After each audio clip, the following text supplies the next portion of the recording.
Бүгін біздер өзіміздің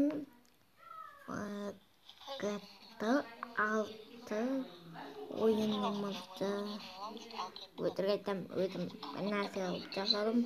И сол ойынды ойнап отыр, соны көрсетіп. Негізі прикол үшін жасалған, ол шыққан жоқ. Бұны өтірік жасағам. Именно соны біз қарайтын боламыз. Басым осы ғой ол. Курига.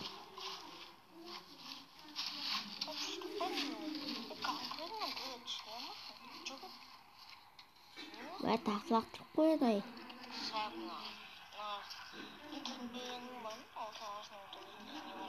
Мен түсінмегенім. Қара тура өзім жасаған. Әйтпесе мен түсінімді қайдан білсін олар.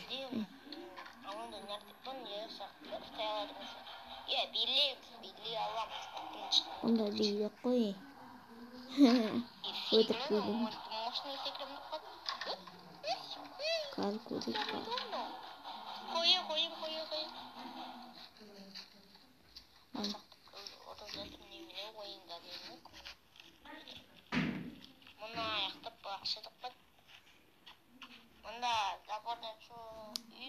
Көрейік ал. Мен бұны ютубқа салмайым. Шатаспаңыздар. Мұны оң қой olsun.